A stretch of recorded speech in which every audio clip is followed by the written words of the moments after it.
Welcome to the Archives of IT. Scientists and engineers tell their stories of how information technology has transformed medicine over the last 70 years.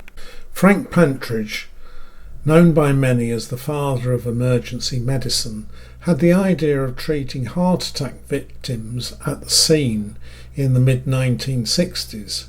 But in those days, a defibrillator weighed 50 kilograms and needed a lorry to take it to the patient.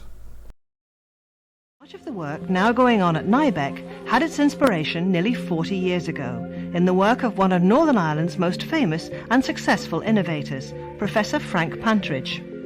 In the early days when Frank was setting up cardiology unit at the Royal Victoria Hospital, he began to realise that most of his patients were dying outside hospital or in the home or somewhere else.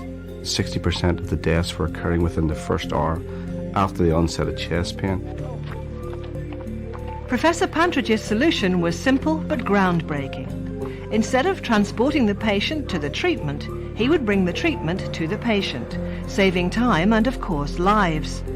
And so, in the mid-60s, the first cardiac ambulance in the world took to the streets of Belfast, and the first move had been made towards bringing the point of care from hospital to patient.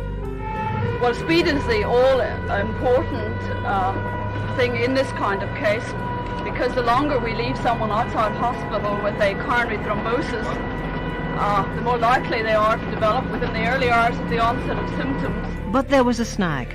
The machines the team needed, particularly the defibrillator that can shock the heart back into action, were simply too big for the job. Already the need to miniaturize was clear, but it was easier said than done. This was a team that really was ahead of its time. The materials they needed simply didn't exist, and that was the inspiration behind the founding of NIBEC.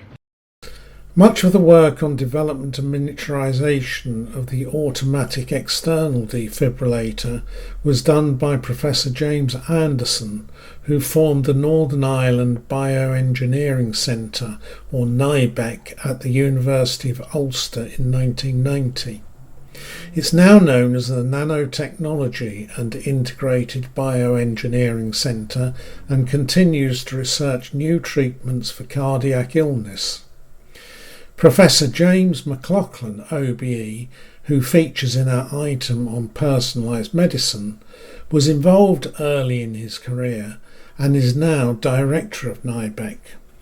Thanks to the advances in technology since the mid-60s, by 2021, when Danish footballer Christian Eriksen collapsed and was treated on the football pitch, an automatic external defibrillator fitted in a kit bag cost around £1,000 and weighed 2 kilograms. You can find more detail and extended interviews with all of our contributors at our website archivesit.org.uk.